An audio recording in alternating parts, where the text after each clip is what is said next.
What's up everyone, welcome to Akuma's Arsenal, and today we are reviewing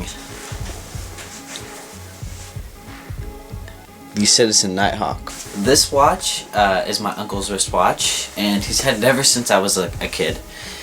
I want to say he's had it for at least about 17 years, so as long as I can remember he's had this wristwatch. Some of the memories I've had with it include when I used to play baseball when I was a kid. Well, my little brother used to play baseball way more than I did. And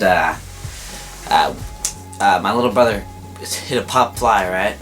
And my uncle was running out with the mitt like this, and it actually hit his watch clasp, and his watch fell, and his clasp broke. So after that, he's had it on a Zulu, and I'm gonna just show you guys what a nylon strap looks like after maybe 10 years of use.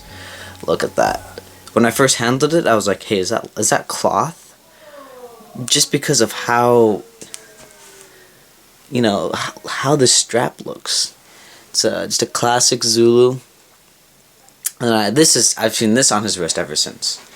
The Citizen Nighthawk has a lot of really interesting features, and some of them I will have to switch up the angle so that we can take a better look. But it has a slide wheel bezel. It has what's it called? The GMT hand. It has a date complication. It also has exceptional loom. Exceptional loom. It also has and the most important thing is the Eco Drive. So Eco Drive is a thing that Citizen started, but it's basically just a solar powered movement. So if you look very close at the dial of the Nighthawk, oh my gosh, I put it over here when I should be having it in my hand. It has this kind of very dark black, almost dark purple kind of look to it. Very similar to how a Sarb 033 looks when you catch it in the light. This has a very similar aesthetic. The case is extremely industrial, very industrial. If you look at the crown, it's gnarled. It's all just stainless steel. The polishing, it almost looks like there's no variation in the polishing. The case is just, it's a tank. It's just a tank of a wristwatch.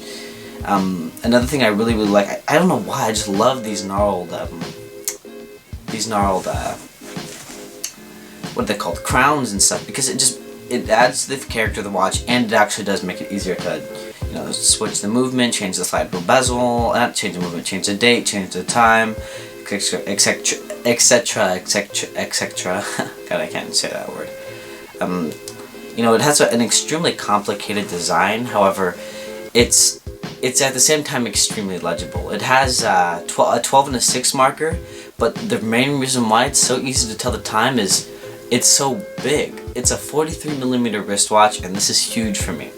And jumping in between like a SNDC 81, a SKX, a little Longines, all of my watches are sub 40mm, and some of them are 33mm. So think about it. This watch is 10mm larger than some of the wristwatches I have, and it shows in how easy it is to read the time.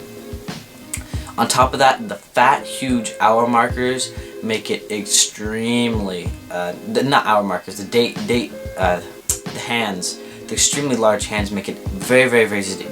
They're very broad. And as a matter of fact, let's switch up the angle so we can take a look at some of the other things about this watch. So here we are. Some of the changes, because my grandma wanted to use this desk for what's it called? Painting. So there's some changes. However, let's take a look at this guy. So there's the watch. Let's zoom in on it. So as you can see, it is a very seemingly complicated dial, but every feature on this wristwatch has a practical use. So if we take a look here, look at me, I'm TGV with a pencil pointing at stuff on the watch, because I want to be able to really show you guys what this stuff is, and I can't by just explaining it or using a finger. So here's the 12 and 6 hand I was talking about. See this little red airplane?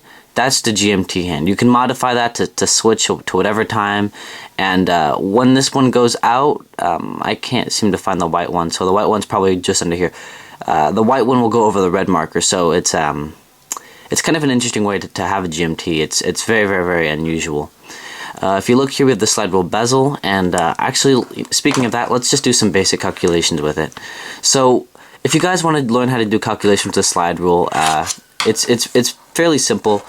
Long Island Watch has an exceptional video on it, and he kind of goes in depth about logarithms and why this works the way it does, and in basic terms, logarithms is just an easy way to make multiplication into addition. Sorry. So let me rephrase that. It's an easy way to turn multiplication into addition, and that addition represents the multiplication. So if you see here, if let's say we wanted to do 6 times 5, right? So we look for 60 because, let's see, where's 60? 60 looks like it's, well, the 60's hiding. It's 55.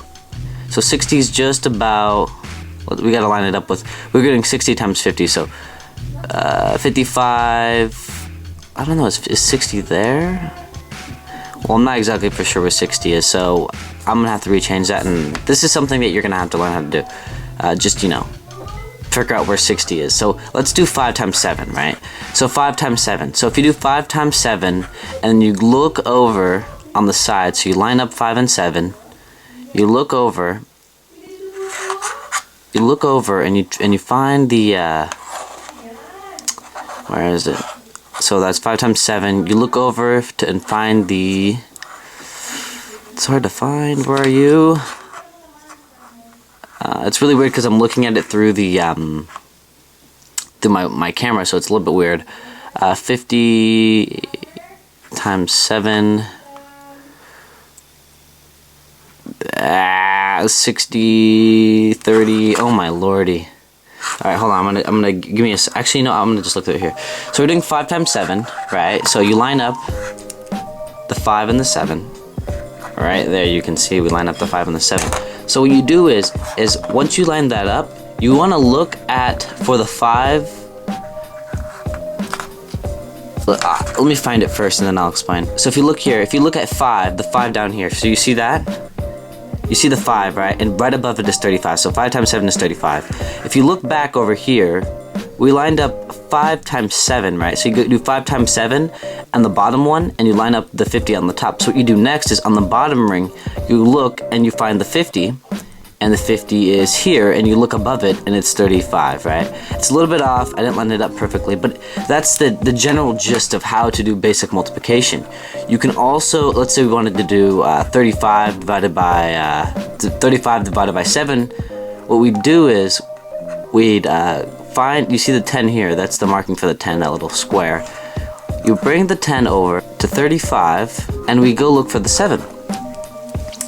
So there we are, we go, so there it is, where is it again? There it is. Sorry about the sounds, my baby cousin's over and my aunties go crazy when he's over. So here we go. Oh wait, no, what am I doing? So, is that correct? And then from here, you find the 5, or do you find the, well, there you go, I'm not perfect. I'm still learning how to do this. I couldn't figure out how to do the division, but I can. It's just that, you know, I'm limited on time. I'm trying to film a video here. I actually did it yesterday, so you know how it is. You got to keep on doing it, and you can find out how to do it. However, watch Long Island Watch's video. I'll leave a link in the description. He did a great job explaining it. It's a bit long, but it's so worth it if you have this wristwatch and you want to learn the features on it. My uncle has tried to explain this to me a few times. However, you know, after watching Long Island videos, I really understood how it works, and now it's just kind of getting the mental and muscle memory to just making sure how to do it. So, you know, it kind of sucks I couldn't figure out how to do division on video. However, you know, I'm trying to explain the features of the wristwatch, and that's the cool thing about this, is that you can do calculations on this wristwatch. You can figure out pounds to kilograms. You can do what's 35 divided by 7. You can do 350 times 7. It's going to manage your exponents. You can do division. You can calculate tips. You can, and if you guys remember my Seiko Flymaster video, it has a lot of the same features besides some other things. You know, some things are different.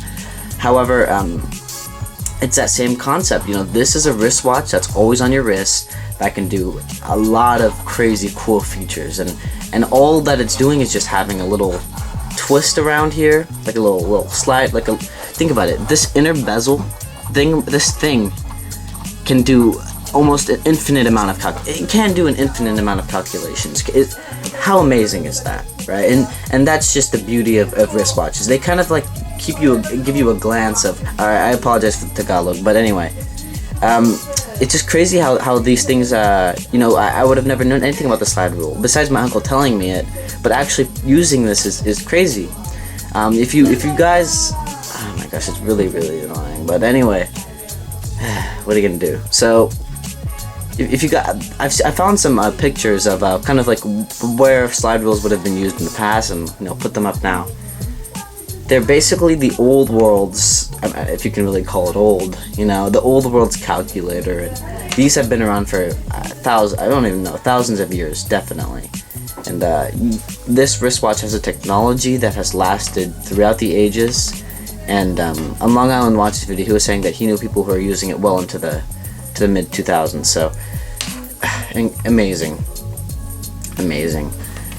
Just, I don't know how to explain it. Just when I was learning logarithms in math class, I was like, oh, you know, who gives a poopy doopy about this? This is stupid.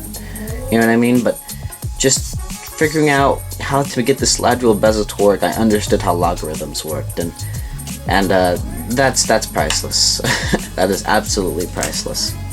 You know, here we can take a closer look at that case. Very minimal. Look at that band. Just a very complicated wristwatch. However, the complications are useful, and let's get a loom shot. So here we go, guys. This is the loom shot. As you can see, it's not totally dark in here. However, I'm gonna just say this watch is like 20 years old, and the loom is exceptional. It has lasted this whole time, and it's easy as heck to read at nighttime.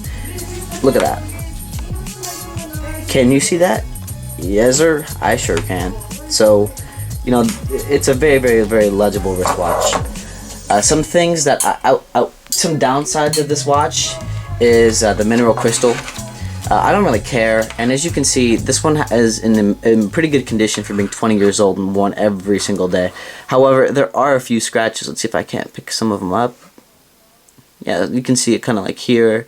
You know, there's a few scratches on there, and that's gonna happen when you wear this watch every single day for 20 years. And it's a minor complaint. It's not even a complaint. It just is what it is. It has a mineral crystal.